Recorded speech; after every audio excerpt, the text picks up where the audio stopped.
The battle between David and Goliath is probably one of the most well-known events that takes place in Scripture. In fact, people who have never grown up in church have usually still heard the story of David and Goliath, and it's used as an illustration for when the underdog stands up to the champion and is able to overcome him and defeat him. But a lot of people don't really understand exactly what the story of David and Goliath is really about, and usually don't know a lot of the details surrounding it. So today we're going to read through this story and just kind of talk a little bit about it, talk about why it's significant, kind of the historical backdrop that sets the scene. And we won't get through all of it today, but we'll get through kind of the setup and the build up to the battle itself. And then we'll talk about the battle next week. But this is found in 1 Samuel chapter 17. And we'll start at verse 1 and just read through it a little bit at a time. And I'll kind of talk about just each section. So 1 Samuel chapter 17, beginning at verse 1, says, "Now the Philistines gathered their forces for war and assembled at Soka in Judah. They pitched camp at Ephes-dammim between Soka and Ezekah. Saul and the Israelites assembled and camped in the valley of Elah, and drew up their battle line to meet the Philistines. The Philistines occupied one hill, and the Israelites another, with the valley between them." So here you have the Israelites on one side, on one hill, and the Philistines on another hill, there's valley between them, and they're lining up for battle. Now, let me tell you a little bit about the Philistine people. They were a seafaring people. They traveled across water a lot, and they were also very warlike, where they would pillage and plunder. And more than that, they were very good. They had strong weapons because they were one of the few people that had moved out of using bronze for their weapons and had begun to use iron for their weapons. And in fact, there was a little bit of interactions between the Philistines and the Israelite people before this battle begins, because the Israelites used to bring any kind of iron weapons or armor they had to the Philistines because only their blacksmiths were competent enough to deal with iron, and the Israelite people weren't competent with iron yet. They were still using bronze. And so because of that, there was a bit of a good relation between the Israelite people and the Philistines up until this point. And now it has reached to a point where the Philistines have said, you know what, let's stop working together with the Israelites, and instead we're going to try to overtake them. And so the Philistines gather their forces to try to take out the Israelites, and the Israelites here are on the defensive, defending their home and their people from the Philistines who are coming to attack them. Continuing on in verse 4, says, "A champion named Goliath, who was from Gath, came out of the Philistine camp. His height was 6 cubits and a span, which is about 9 feet 9 inches. He had a bronze helmet on his head and wore a coat of scale armor of bronze, weighing 5,000 shekels, which is about 125 pounds. On his legs he wore bronze greaves, and a bronze javelin was slung on his back. His spear shaft was like a weaver's rod, and its iron point weighed 600 shekels, which is about 15 pounds. And his shield bearer went ahead of him." Now it's really important that verse 4 points out that Goliath was from Gath. That's important because in Gath there was a group of people there who were the Anakim, and the Anakim were a people of giants who had descended from the Nephilim. And who the Nephilim were, the most common understanding that is accepted for who the Nephilim were, was they were a group of people of women that had interbred with demonic beings, and their offspring were the Nephilim. And so the Nephilim's descendants then were the people of Anakim, who were giants who lived in Gath. And that is who Goliath is. Goliath comes from these Anakim people that lived in Gath that were descended from the Nephilim. That's why he was 9 feet 9 inches tall. He was huge. He was this great champion, and he came from a line of people that were descended from a demonic bloodline. So then you go on into verse 8. Goliath stood and shouted to the ranks of Israel, "Why do you come out and line up for battle? Am I not a Philistine, and are you not the servants of Saul? Choose a man and have him come down to me. If he is able to fight and kill me, we will become your subjects. But if I overcome him and kill him, you will become our subjects and serve us." Then the Philistines said, "This day I defy the armies of Israel. Give me a man and let us fight each other." On hearing the Philistines' words, Saul and all the Israelites were dismayed and terrified. So here we see kind of the end goal of the Philistine people. They weren't wanting to just completely wipe out the Israelites.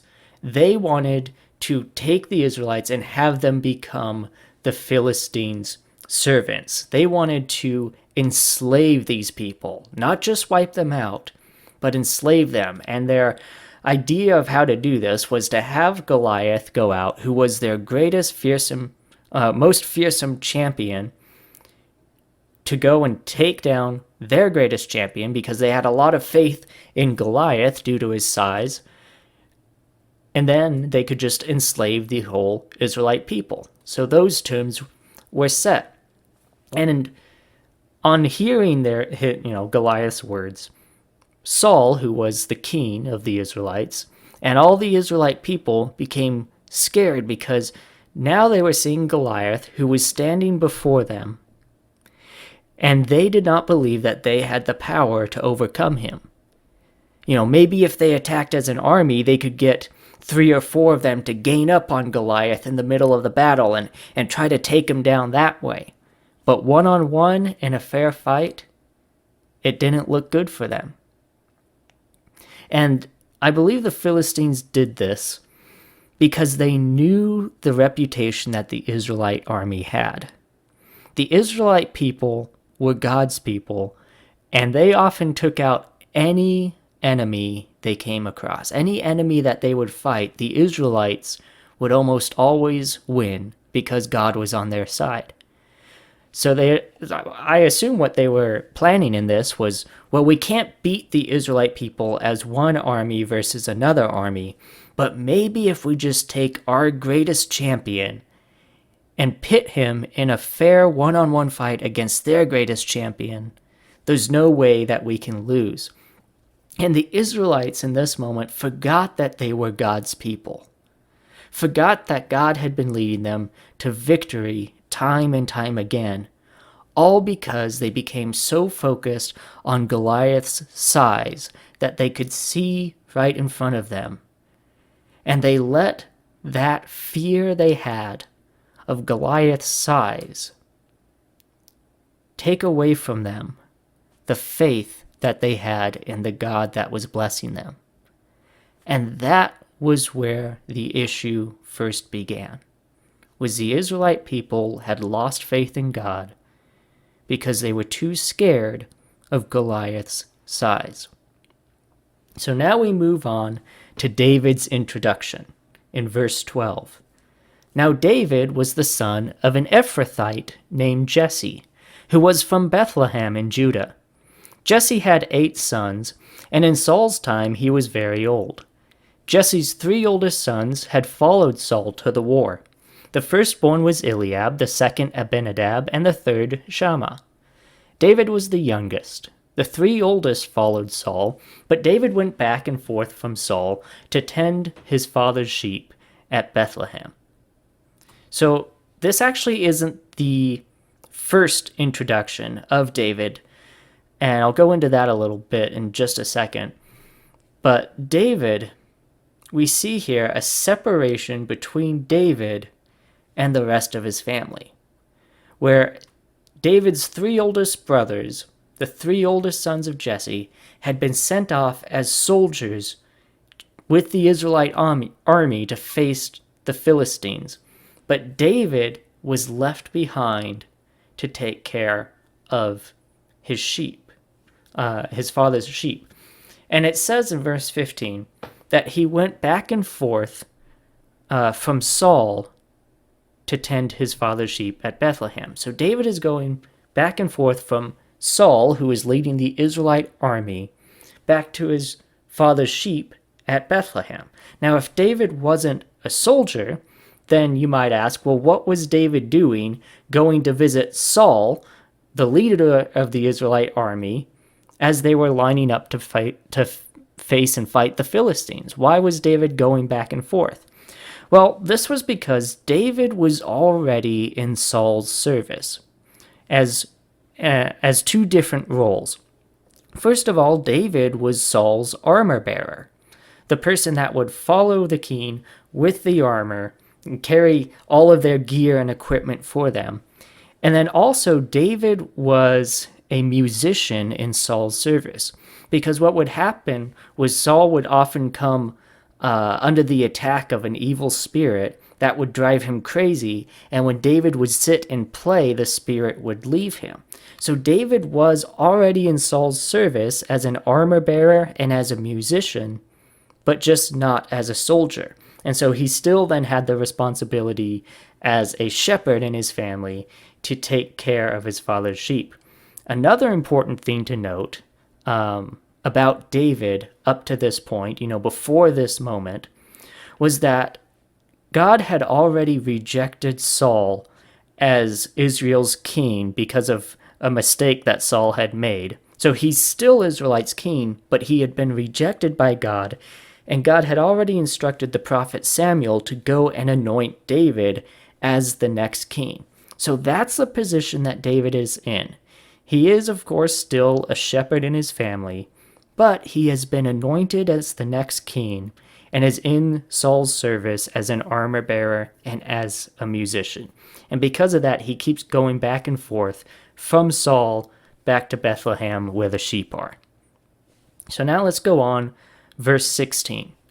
For 40 days the Philistine came forward every morning and evening and took his stand.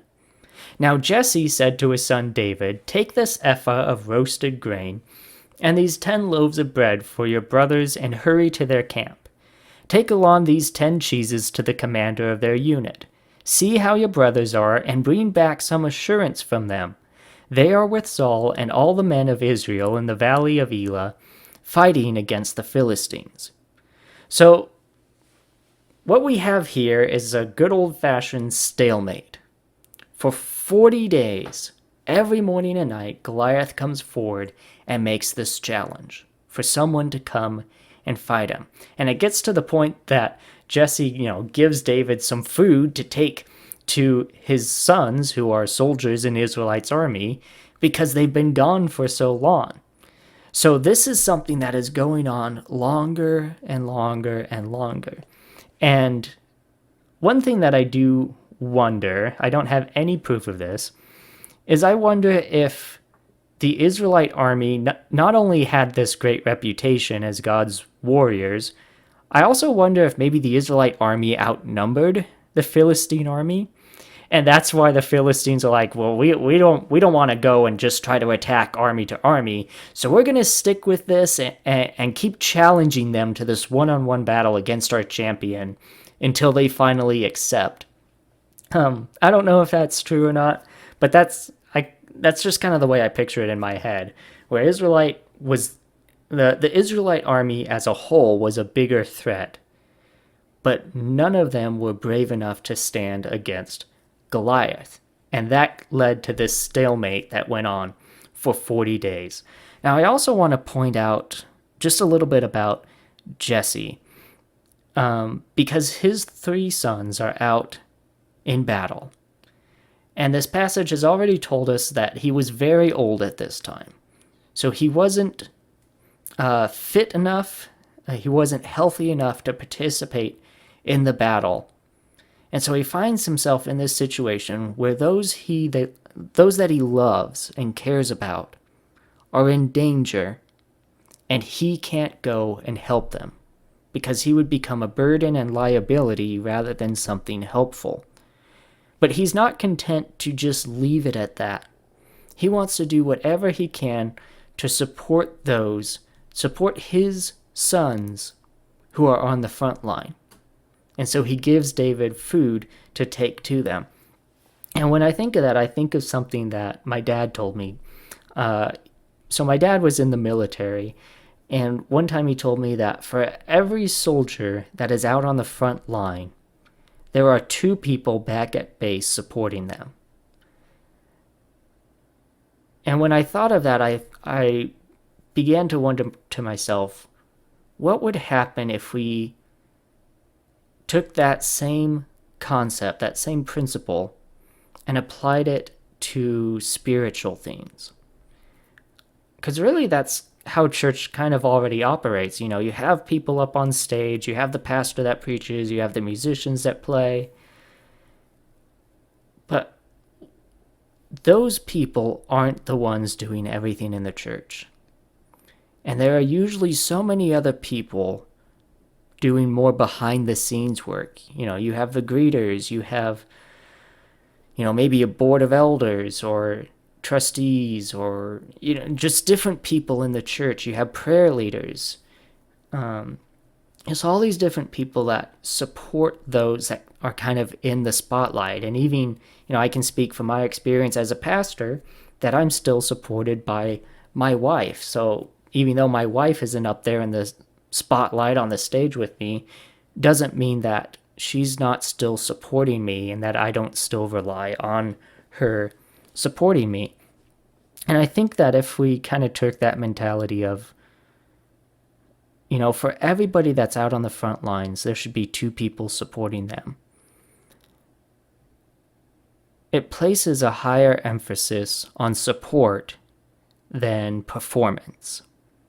And I just think that would be a good principle to really put into practice in church.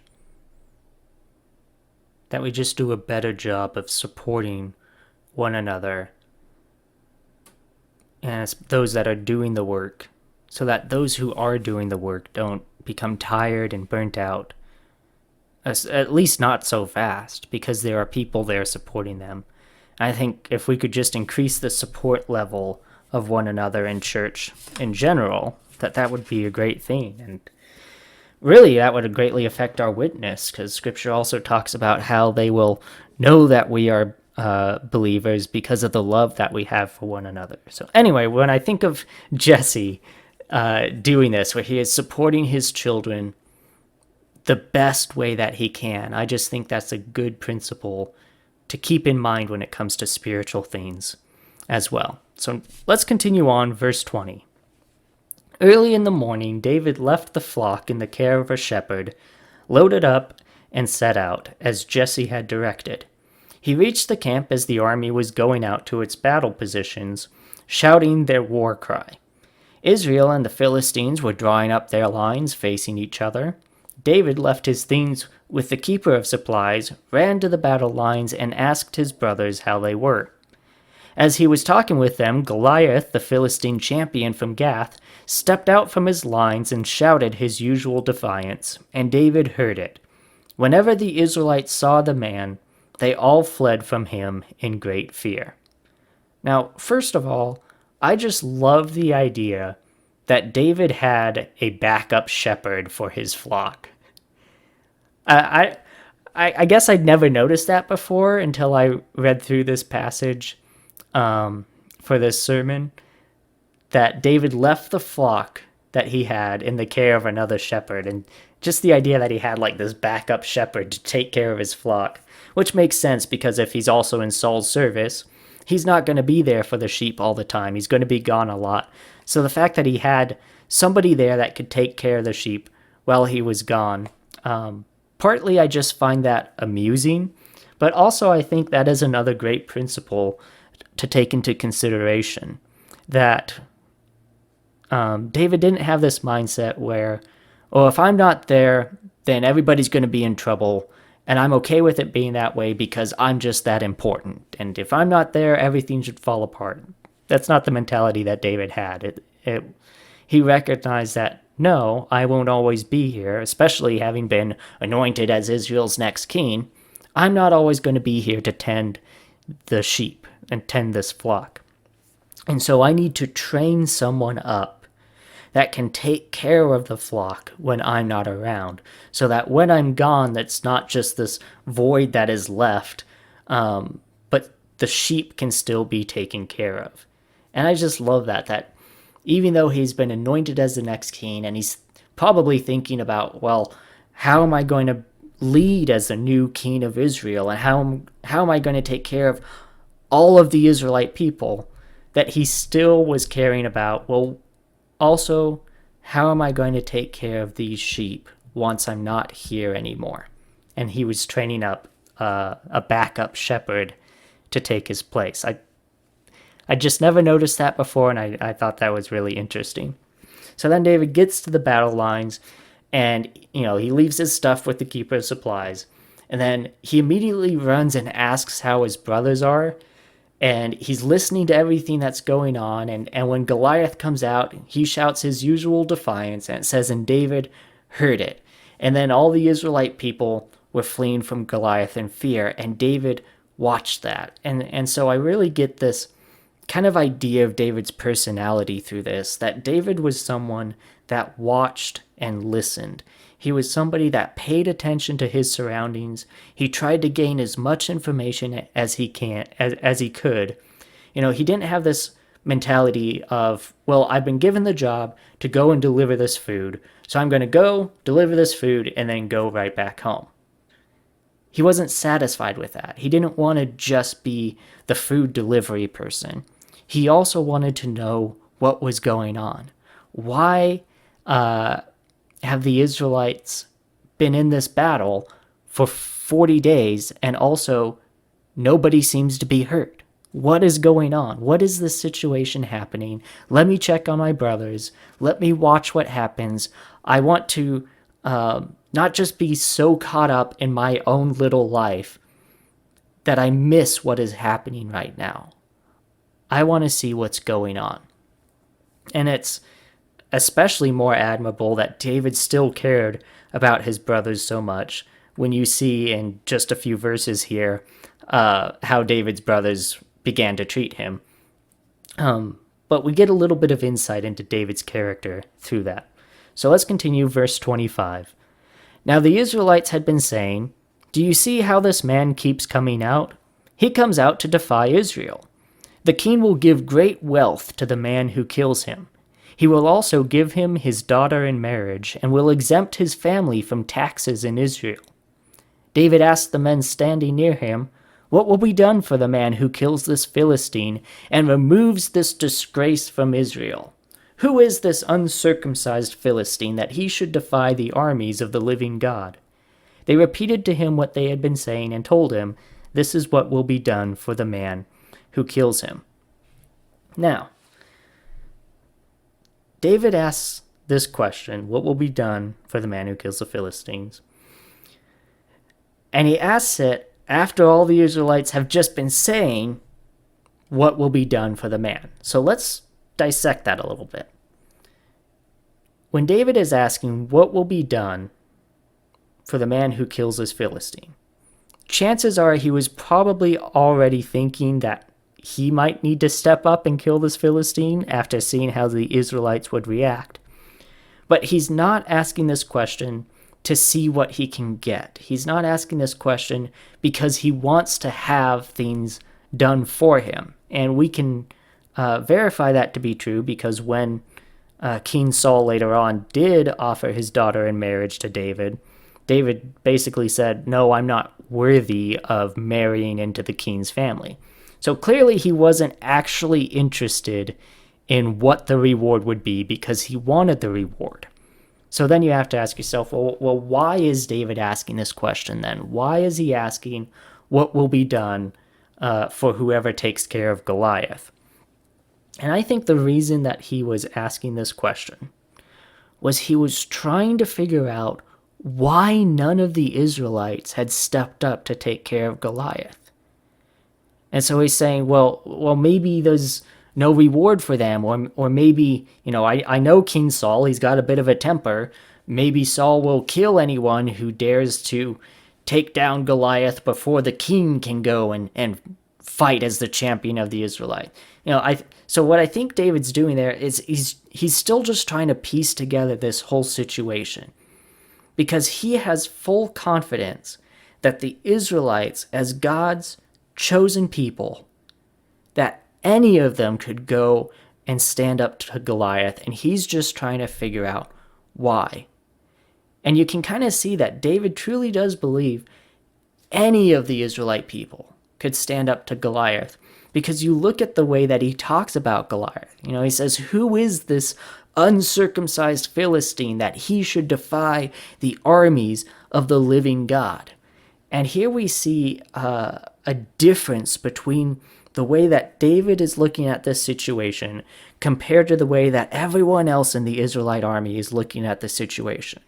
So whereas everyone in the Israelite army are so scared of Goliath's size that they've lost faith in God to help them overcome Goliath, David instead is not looking at the physical, he's looking at the spiritual side of it, where he's saying, this is someone who is coming against the people of Israel, who are God's chosen people. And we serve the living God. We have God's protection. We have God's blessing. Who is this man to come and challenge us? What power does he have? And why has nobody here stepped up to take care of this problem? So that's what's happening. David's trying to piece together this situation because he can't understand why Goliath hasn't been taken care of. Goliath, who would dare challenge God's holy people. Why has this not been taken care of? So let's continue on then. Verse 28. When Eliab, David's oldest brother, heard him speaking with the men, he burned with anger at him and asked, "Why have you come down here? And with whom did you leave those few sheep in the wilderness? I know how conceited you are and how wicked your heart is. You came down only to watch the battle." "Now what have I done?" said David. "Can't I even speak?" He then turned away to someone else and brought up the same matter, and the men answered him as before. So here we start to see the dynamic in the relationship between David and his oldest brother, Eliab. Eliab is clearly jealous that David has been anointed as the next king of Israel, and probably wonders to himself, why was it not me? Why not me? Why David? Why my youngest brother? The prophet Samuel came to our house to anoint the next king. And when Samuel saw Eliab, Samuel thought for sure that Eliab would be the next king because of how strong and tall Eliab was. Samuel thought, surely that will be the next king. Whereas God told him, well, man looks at the outward appearance, God looks at the heart, and Eliab is not who I want to be the next king. So imagine how Eliab feels then. He's big, he's strong, he's tall, and yet his youngest brother has been anointed king. And for 40 days and nights, him along with the whole Israelite army have been cowering in fear at Goliath. And then David shows up and starts making a ruckus. And Eliab begins to accuse David of things that we know David doesn't need to be accused of. He's accusing David of leaving the flock out in the wilderness. And how could you leave them there? Well, we know David already, had another shepherd take care of them. He says, I know how conceited you are and how wicked your heart is. You came down only to watch the battle. Well, we know that David doesn't have a wicked heart because Scripture tells us that David actually had a heart after God's heart. So Eliab is making these false accusations against David. And what I really love is that David doesn't take it personally. He doesn't react angrily, in that human anger. I've talked difference between human anger and righteous anger. Righteous anger is when you get angry for something, how someone else was wronged. Human anger is when you get angry because of how you were wronged. And so we see David not reacting out of anger, but instead he gets up, leaves that situation, leaves where his brother is, and continues to ask other people the questions that he has been asking, which is also really important, that David didn't give up after he encountered resistance from his oldest brother. He didn't just say, oh, you know what, I'm sorry, I shouldn't be doing this. He's like, no, what have I done? What are you getting mad at me for? But he doesn't just stay there and get into an argument with his brother. He gets up and goes and finds other people to continue gathering information.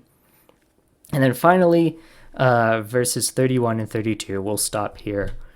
What David said was overheard and reported to Saul, and Saul sent for him. David said to Saul, let no one lose heart on account of this Philistine. Your servant will go and fight him. And here we have the start of the battle between David and Goliath. And I want to point out that the battle happens, and David is a part of the battle because of what he has been doing here. That he is concerned about Israel, he's concerned about his brothers, and he's trying to gather information to understand what's going on here because he cares about what's going on there. And it was because he was going around asking people questions that he was overheard and brought to Saul, so that he could then volunteer to fight Goliath. And I would say that the battle of David fighting Goliath, that was in God's will, that God didn't want his chosen people, the Israelites, cowering in fear before Goliath. He wanted them to make a stand, and David was willing to make a stand. And so David went and stood in God's will. He walked the path of God's will, but he was only able to be in that position because of the initiative that he took to ask questions and gather information, because he cared about the people there. So David's initiative brought him into God's will. I think it's also worth noting that, he stands before Saul. And remember, David knows that God has rejected Saul as king and that David is going to be the next king. And yet he still refers to himself before Saul as his servant, because David recognizes that as of right now, Saul is king and I am not. And I am here to serve, not to lead. And he says, I am willing to serve you and the people of Israel by going and fighting Goliath. And out of the entire Israelite army, Saul included, David was the only one who was willing to take a stand against Goliath. The only one who was willing to take a stand against evil. And that's what I want us to understand about David and Goliath, is it's not simply a story of an underdog overcoming a champion. And I'll probably go into a little bit more next week about why that perception of the story is not also not accurate. But what I want us to see is that this story of David versus Goliath is really a story about good versus evil. That Goliath was a force of evil. Not only was he a descendant of the Nephilim and one of the Anakim people, but he came from a warlike people that was in good relations with the Israelites. And they said, you know what? this isn't good enough for us. We don't want to just have good relations with the Israelites. We want to come and conquer them and not just take them out. We want to enslave them and make them do our bidding. And that was an action of evil. To attack, unprovoked, with the goal of enslaving the Israelites. That was evil. And David said, this will not stand. I will not allow this to stand because we are God's people. We have been blessed by God. And Goliath and the whole Philistine army are acting out of these evil intentions. And because nobody else here is willing to do something about it, I will do what needs to be done by taking a stand against this evil. And in taking that initiative, put himself in the goodness of God's will. It's not a story of underdog versus champion. It's a story of good standing up to evil. So anyway, that's the setup for the battle between David and Goliath. And next week I'll talk about the battle itself and everything incorporated with that. But if you've never heard the story of David and Goliath before, this is the start. And if you have heard you have read through this event time and time again, I hope that you were able to learn new things about it and that you were also able to take some lessons from David's character and Jesse's character and the situation itself. Take lessons out of that to apply to your own life, especially understanding the necessity of good and forces of good standing up to forces of evil. But until next time, this has been another Sermon in the Pocket. I pray that God will bless you. And as always, I encourage you, if you have any questions or comments about anything I've talked about, to contact me either through the Sermon in the Pocket Facebook page or email me at sermoninthepocket@gmail.com. And I encourage you to share this with other people to help get the message out there. But until next time, I pray that God will bless you as you go throughout your day. Thank you for listening.